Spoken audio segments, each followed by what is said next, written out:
Have you ever found yourself wondering what it truly takes to build something uh, undeniably unique? Something that leaves this unmistakable mark, especially when you're starting from, well, really humble beginnings.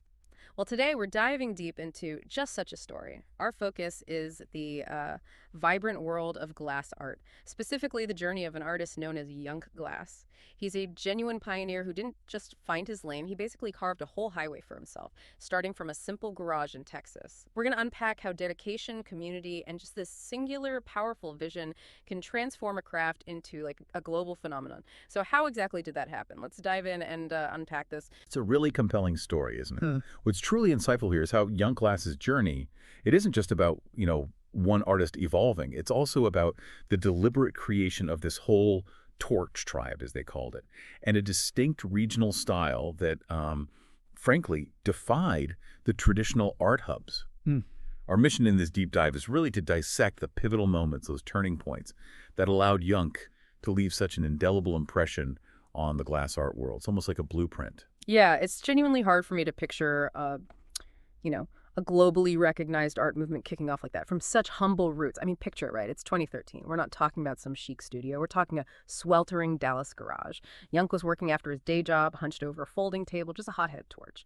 That's it. Imagine the Texas heat, the intense focus, the inevitable burns, cracked knuckles. This wasn't just learning a technique. It was about turning every single mistake into muscle memory, like an instinctive feel for the glass. Yeah. That relentless grind, often after a full day's work, that really forged the foundation, didn't it? Precisely. And what those garage days really show, um, it's a fundamental thing about expertise, right? That 10,000-hour rule idea. It's not just a number.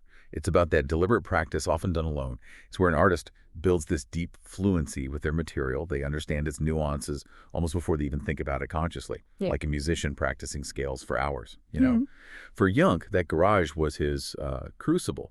It forged not just the physical skill, but this intuitive, almost spiritual connection to the glass. And that became the bedrock of his style, and later, his incredible speed and precision. It's a testament, really, to the idea that true mastery often starts not with big, fancy gestures, but with that intense, solitary focus, turning challenges into skill. And you can really see how that dedication paid off. Big time. Right. By 2015, just a couple of years later, Yunk introduced something truly distinctive. Collectors hadn't seen anything quite like it, his clear-carve line.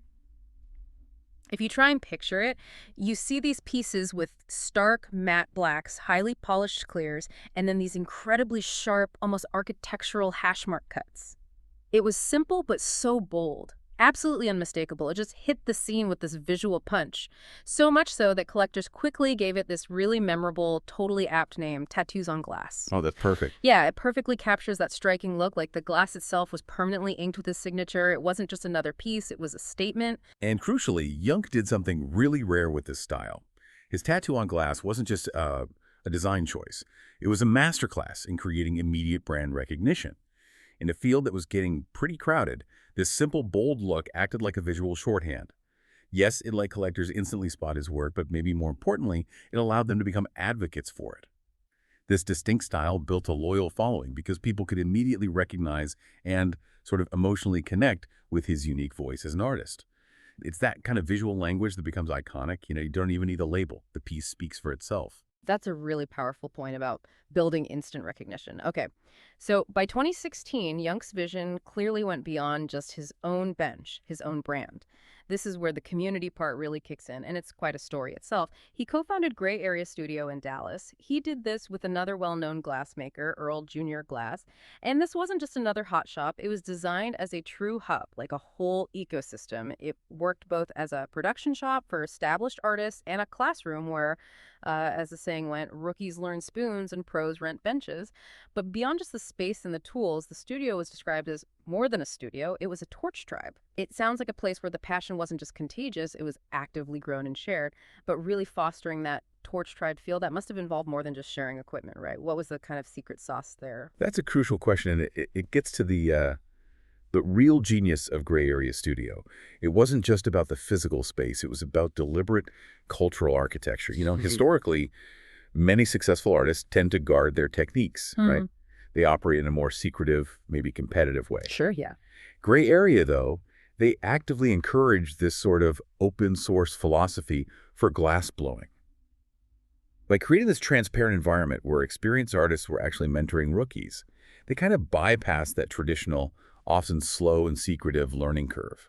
This let the Torch tribe innovate and expand way faster than individuals working alone ever could. It provided that vital foundation for collective growth, a place for mentorship, collaboration, and just a rapid development of new talent. And that's absolutely essential for an art form to really flourish and establish a distinct regional style. It's where individual sparks didn't just ignite, they sort of merged into this bigger, accelerating fire. Wow, an open source approach to art. That makes total sense for speeding things up. Okay, so as the community grew and Yunk's own skills evolved, naturally, the ambition and complexity of his art did too. Moving into the period between, say, 2019 and 2022, he unveiled something really groundbreaking, his Yunktionals. These weren't just functional rigs, they were these striking humanoid forms, sort of frozen mid-movement. You'd see pieces crouching or flexing, stretching, even hanging onto the glass cans in ways that made them seem almost sentient, like they had feelings, you know? Yunk himself described them perfectly as function meets posture. It's just incredible how he managed to imbue these pieces, made of cold, hard glass, with such personality and emotion, a palpable sense of life. Each one told a story just through its body language. And what's truly fascinating there is how Yunk infused inanimate glass with this real sense of life and feeling. He was pushing the boundaries of what a functional piece can actually convey. He wasn't just making a vessel, he was sculpting a whole narrative into the glass itself. The Yunktionals became this really sophisticated blend of sculpture and utility, where the look didn't just serve a purpose, it also told a story, evoked emotion. It challenged collectors, to see functional art not just as something to use, but as this living entity, an emotional conversation starter. This innovation, it marked a huge evolution in his artistic journey. It showed mastery of both the technical side and expressive design, and it fundamentally changed how people saw glass art could be. But here's maybe the most astonishing part of this whole journey. All of this incredible work, this unique style, this thriving community, it's all coming out of Texas. Not a traditional art hub on the coast, not New York, not California, but the Lone Star State. Right. It's pretty amazing. Yet, Yunk Glass pieces don't just sell, they sell out. In minutes sometimes. What are you Talking everything from tiny, intricate pendants to collectible marbles, full recyclers, all designed and shipped worldwide, straight from Texas. The source material put it so perfectly. No coast needed, just fire in the hands and a clean weld every time. It's just such a powerful testament to pure talent breaking through geographical norms, proving that authentic craft finds its audience wherever it is. And this huge reach wasn't just about sales. It built this massive, really loyal community. Yunk Glass is known as 70K deep. That means he's got a following of over 70,000 people across different platforms. That's huge. He's famously collaborated with other huge names like the legendary Salt Glass and Relic Glass, blending their styles into these amazing new hybrid pieces. And what's more, he's actively hosted charity auctions, constantly putting resources and support back into the Texas heady glass scene. It's clear his distinctive hash marks stamped the game, leaving this undeniable, really positive mark on the whole industry. But, for an artist like Yunk, who started with such raw, solitary focus, does that kind of massive, rapid growth and global demand ever risk, like, diluting the original vision? Or just become overwhelming? That's a really key question, and it connects to the bigger picture of being an artist today, doesn't it? Yunk's success from Texas really underscores how authentic craft, when you combine it with a smart and genuine online presence, can absolutely break through those old geographical limits. You can build a global following without necessarily compromising your integrity. In fact, for Yunk, it seems like the expansion actually reinforced his vision.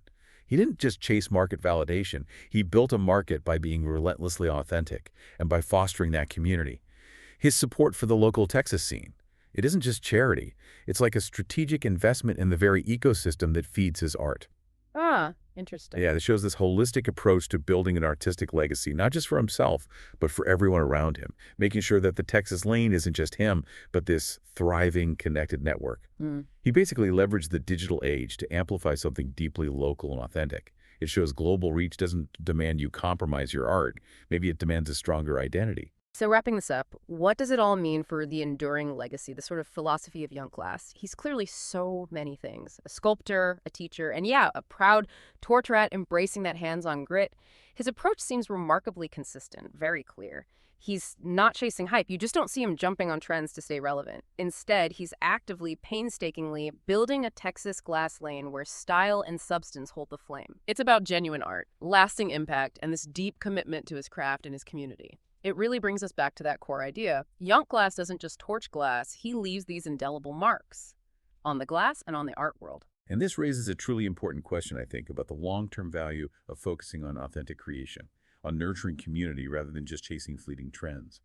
Young's journey really illustrates how genuine dedication to the craft and a clear, unwavering vision can create not just art objects, but an entire movement, something that truly leaves marks that will resonate for, well, potentially generations. His approach shows that success isn't always about adapting to every new fad, but sometimes about being the wave, setting the standard by prioritizing substance and cultivating that shared passion. It's a powerful statement about how an artist can define success on their own terms, building something that lasts instead of just aiming for momentary popularity. And there you have it, the incredible, really inspiring journey of Yunk Glass, from those solitary, sweltering garage days in Dallas through creating that unmistakable style, those tattoos on glass, building that vibrant torch tribe, innovating with the Yunktionals, and ultimately achieving global recognition right from the heart of Texas. It's just a powerful reminder for all of us, I think, that sometimes the most impactful path is the one you forge yourself. With that unwavering passion, real skill, and a deep commitment to your own unique vision, rather than just following the roads everyone else takes. Absolutely. And maybe something to think about. Consider how often real innovation comes not from chasing what's popular, but from just focusing intensely on the craft itself, creating your own distinct lane, and leaving your own indelible mark on whatever field you're in, much like Yunk Glass did with those iconic hash marks. What unique marks are you leaving in your own work, your own life? A fantastic thought to carry with you. We really hope this deep dive into Young Glass inspires you to keep creating, keep building, and keep being curious. Until next time.